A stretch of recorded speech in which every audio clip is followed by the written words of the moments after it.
وللطريق كي أراه يطيب. بسم الله الرحمن الرحيم الحمد لله رب العالمين وصلى الله وسلم على نبينا محمد وعلى آله وصحابته ومن تبعهم بإحسان إلى يوم الدين أما بعد فالسلام عليكم ورحمة الله وبركاته.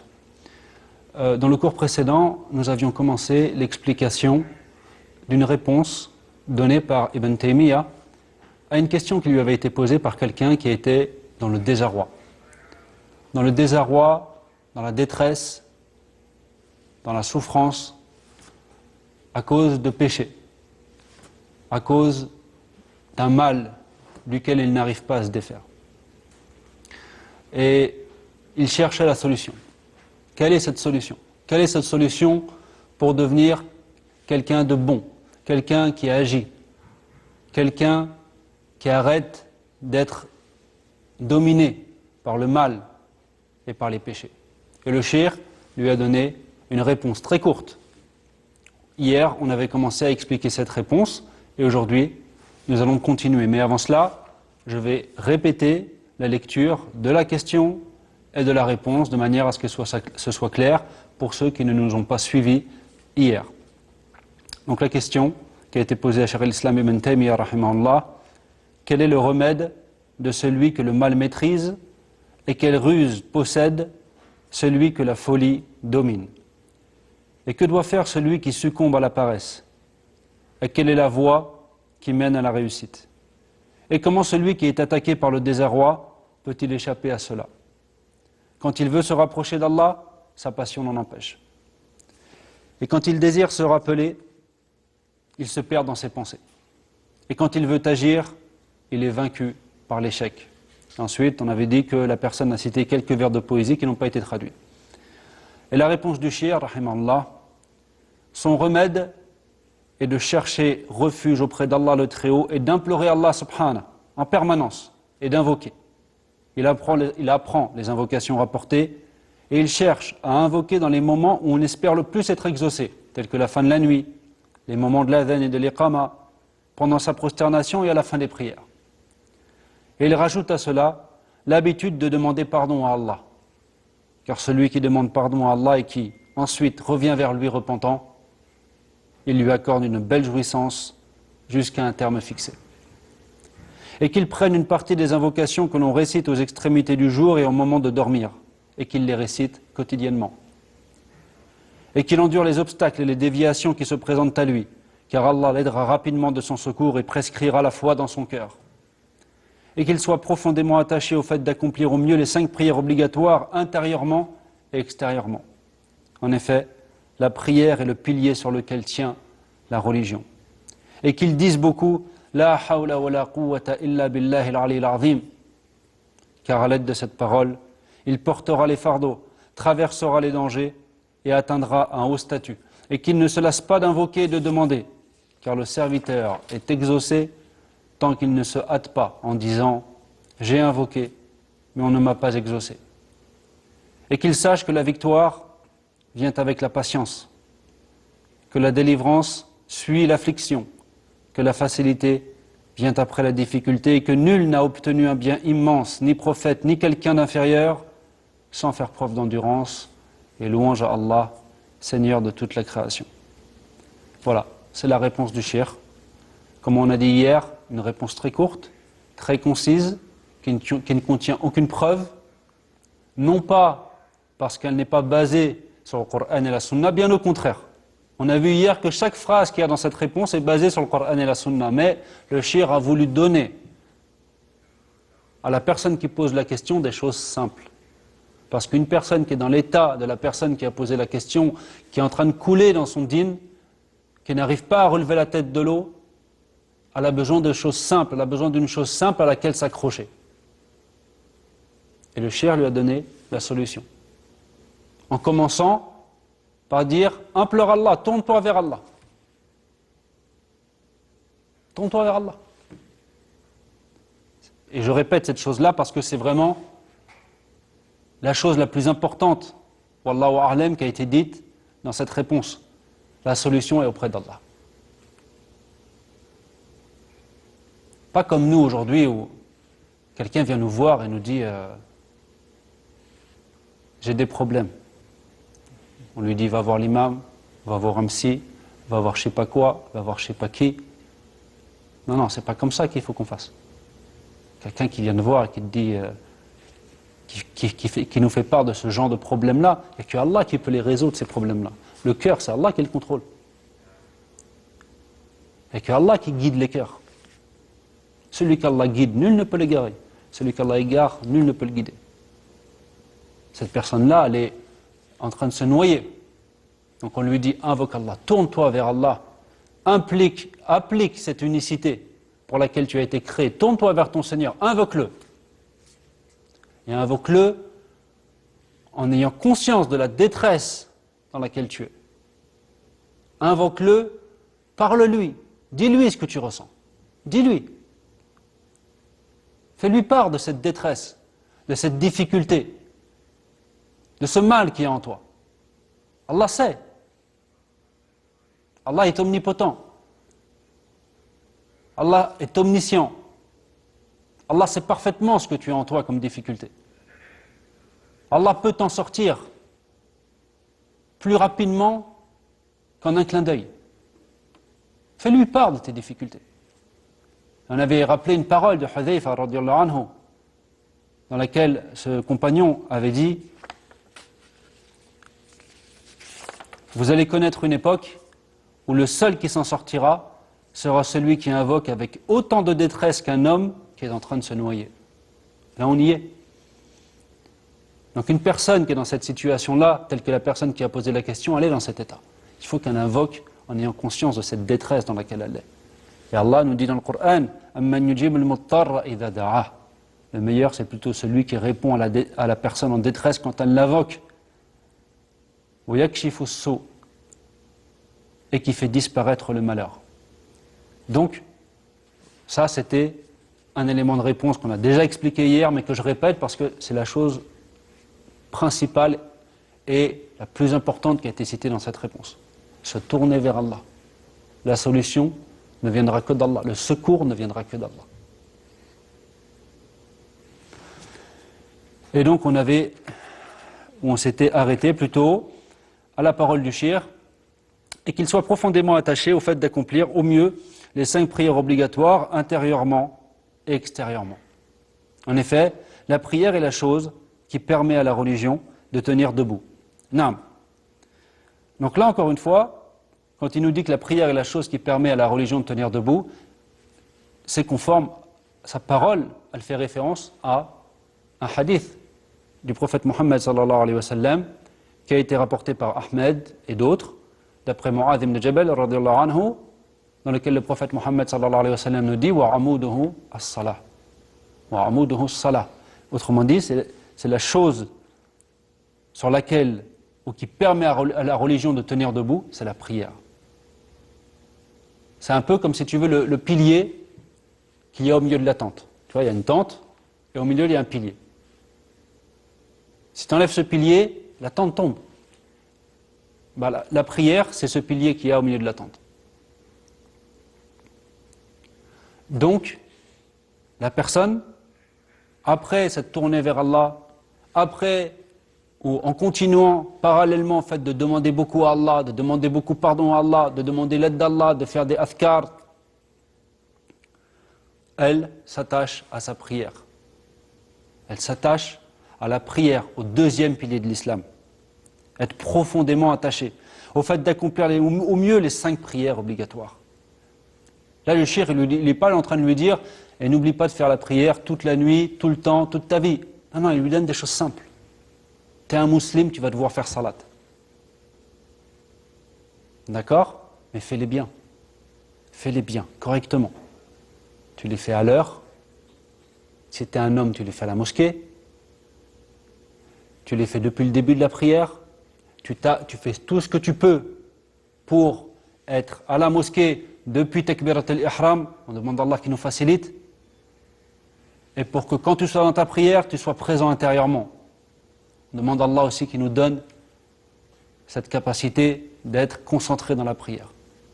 Cette prière-là, qui sera accomplie comme ça, Il ne faut pas s'imaginer que c'est juste des actes. Non, évidemment c'est un acte d'adoration, c'est une chose qu'Allah nous a ordonnée, mais ça a un effet sur nous. Et le shir lui ordonne cette chose-là parce qu'il sait l'effet que ça va avoir sur cette personne-là, l'effet bénéfique que ça va avoir sur cette personne-là. Allah dit dans le Coran, Utlu ma uhiya ilayka min al-kitabi wa aqim as-salah. Inna as-salata tanha 'anil fahsha'i wal munkar wa la dhikrullahi akbar wallahu ya'lamu ma tasna'un. Récite ce qui t'a été révélé du Coran et mets-le en pratique et accomplis la prière correctement.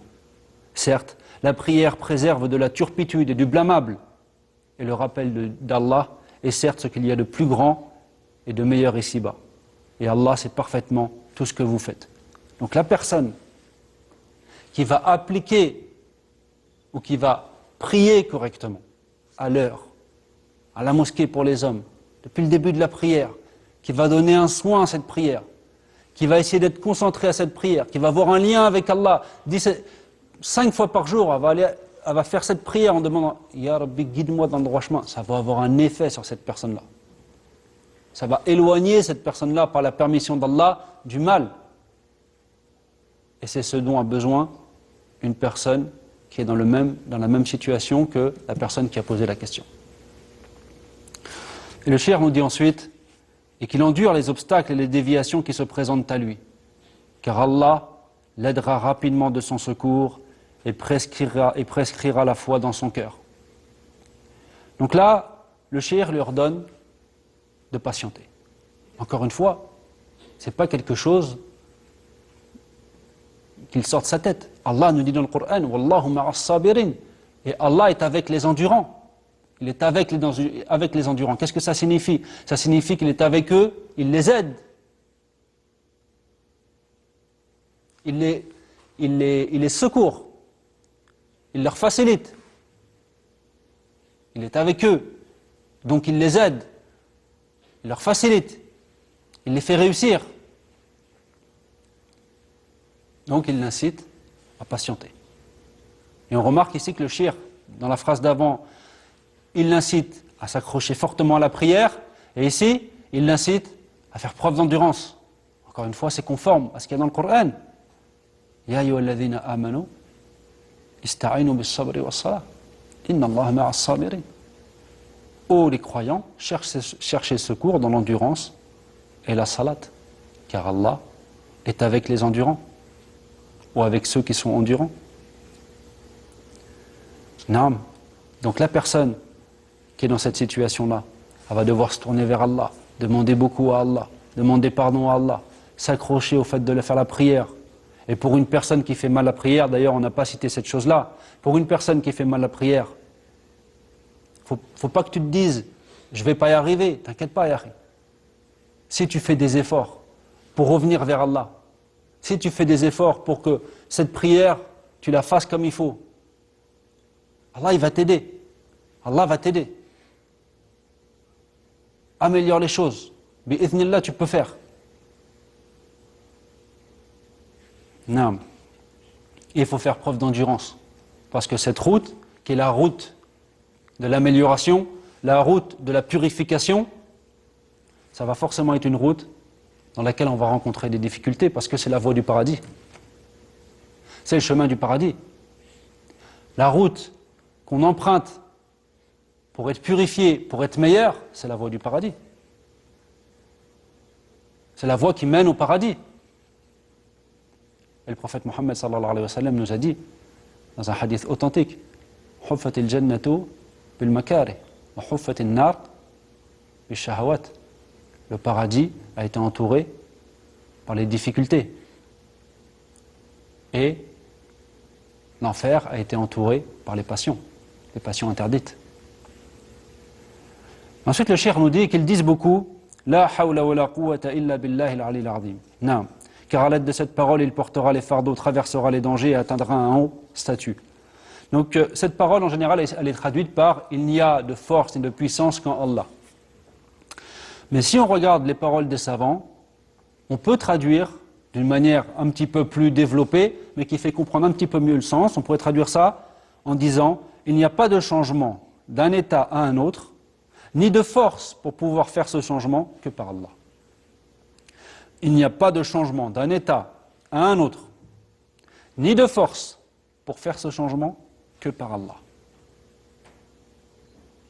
Donc, nul ne peut se détourner des péchés si Allah ne lui fait pas réussir. Et si Allah ne le protège pas. Et nul n'a de force pour obéir à Allah, sauf si Allah lui accorde son aide. Donc, le shir ici lui ordonne de répéter beaucoup cette parole, en sachant que dans la sunna également, le prophète Mohammed sallallahu alayhi wa sallam nous a incité à répéter cette parole. Dans des hadiths authentiques. Et pourquoi il lui ordonne de faire ça? Parce que cette parole, cet acte, a un effet sur la personne. Prononcer cette chose-là, avoir conscience qu'il n'y a pas de changement d'un état à un autre, et qu'il n'y a pas de force pour faire ce changement, que par Allah, ça a un effet sur la personne. Le dhikr, quand on le fait, ça a un effet sur nous. Ça a un effet. Et donc la personne qui va le répéter beaucoup, cette chose-là, va s'en remettre à Allah, va remettre son affaire à Allah, va développer, ou plutôt va trouver en elle que sa confiance en Allah est de plus en plus forte. Et celui qui s'en remet à Allah, le plus miséricordieux des miséricordieux, Allah l'aide, Allah le secourt. Parce que le dhikr a un effet sur la personne. Dans le bien, quand c'est religieux, mais les gens qui font une sorte de dhikr, évidemment, qui n'est pas du dhikr, mais je veux dire par là, par exemple, ceux qui parlent beaucoup de football. Toute la journée, ils parlent de foot. Du matin jusqu'au soir, ils parlent de foot. Est-ce qu'ils vont avoir des difficultés à aller regarder un match? C'est facile pour eux. Au contraire, c'est ce qu'ils veulent, ils en parlent toute la journée. Quand tu n'arrêtes pas de dire Subhanallah, walhamdulillah, wa la ilaha illallah, wallahu akbar, wa la hawla wa la quwwata illa billah, surtout quand on répète cette chose-là, en ayant conscience du sens et en ayant conscience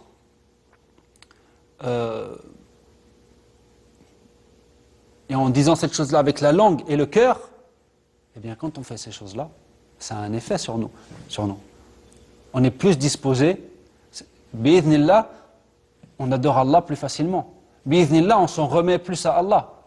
Bi'idhnillah, quand on dit Allahu Akbar, et qu'on le répète beaucoup, on ne fait pas passer quelque chose avant l'amour d'Allah et la religion d'Allah. Quand on répète beaucoup Alhamdulillah, on sait que la louange tout entière revient à Allah. Et ça a un effet sur la personne. Le jour où elle a eu un accident, elle ne dit pas j'avais ma ceinture. Elle dit Alhamdulillah. Elle attribue les bienfaits à son Seigneur.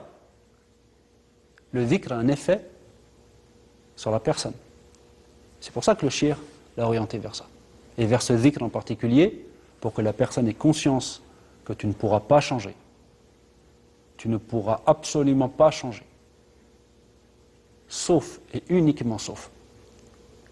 Allah te le permet et te donne la force. Il faut que ça soit absolument une certitude pour toi. Parce que si tu as cette certitude-là, tes doigts seront bien meilleurs. Bi'idhnillah. Et quand tu invoqueras Allah dans cette détresse dans laquelle tu es, en train de dire Ya Rabbi, j'ai besoin de toi. Ya Rabbi, j'ai besoin que tu me sauves. Ya Rabbi, tu sais la détresse dans laquelle je suis. Ya Rabbi, sauve-moi du mal dans lequel je suis. Et que tu sais, il n'y a que lui qui peut te sauver. Allah est le plus miséricordieux des miséricordieux. Et il exauce.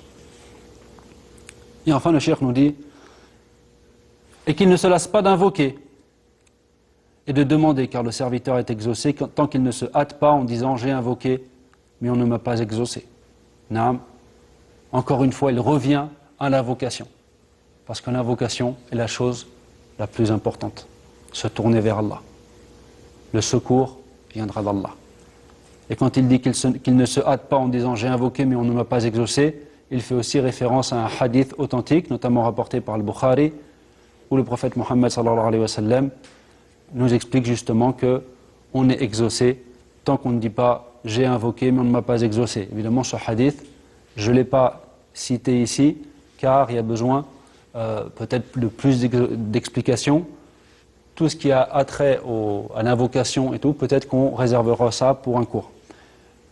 Ensuite, le cheikh nous dit, et enfin, et qu'il sache que la victoire vient avec la patience, que la délivrance suit l'affliction et que la facilité vient après la difficulté. Non, c'est conforme à ce que dit Allah dans le Coran. فَإِنَّ مَعَ الْعُسْرِ يُسْرًا. إِنَّ مَعَ الْعُسْرِ يُسْرًا. Sache qu'il n'est d'épreuve qu'il ne soit suivi d'une délivrance. Oui, sache qu'il n'est d'épreuve qui ne soit suivi d'une délivrance. Et quand il nous dit, et qu'il sache que la victoire vient avec la patience, que la délivrance suit l'affliction, et que la facilité vient après la difficulté, ça aussi c'est une parole c'est une parole du prophète Mohammed sallallahu alayhi wa sallam qui a été rapportée par Ibn Abi Asim, le Kitab al-Sunnah, et authentifiée par l'imam al-Albani. Wa'alam anna al-nasra ma'a al-sabr, wa anna al-faraja ma'a al-karb, wa anna ma'a al-usri yusra.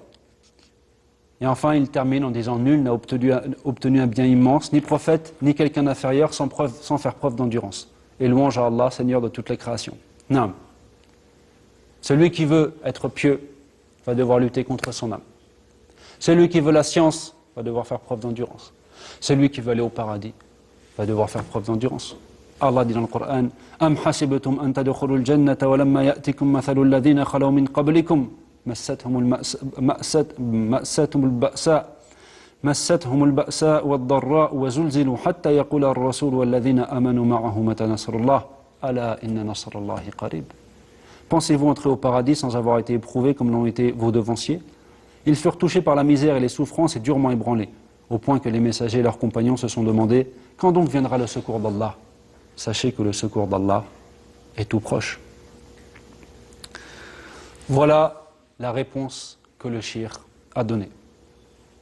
Donc, pour celui qui est dans la situation de celui qui a posé la question, il faut toujours se rappeler, toujours, que la solution, que le secours viendra d'Allah. Le secours va venir d'Allah. Allah est omnipotent. Que surtout la personne ne perde jamais, absolument jamais cette certitude que le mal dans lequel elle est, Allah est capable de l'en sortir plus rapidement qu'en un clin d'œil. Plus rapidement qu'en un clin d'œil. Parfois, certaines personnes se retrouvent dans des difficultés, elles se disent « Mais ce mal dans lequel je suis, ça fait des années que je suis dedans. Ça fait je ne sais pas combien de temps, ça y est, j'ai l'habitude de faire ça, ça y est, c'est fini. Ça y est, ça va être comme ça, puis c'est réglé, je ne peux pas, c'est au-delà de mes forces, je n'ai pas la force. » Allah est omnipotent. Il faut cette certitude. Donc, beaucoup demander à Allah, répétez la hawla wa la quwwata illa billah.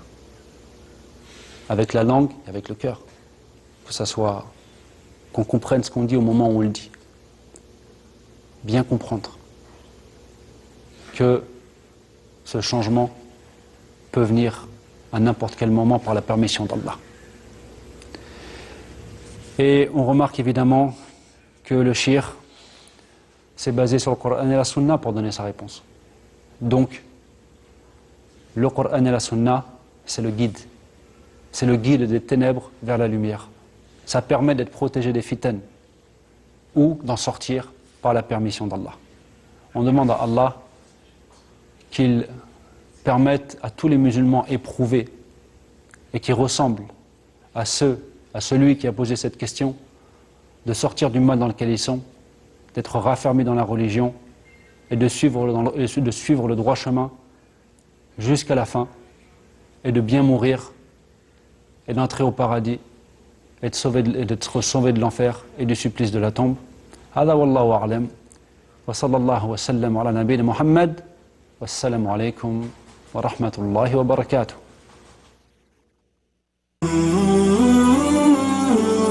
طيب الحياة بحبنا للدعوة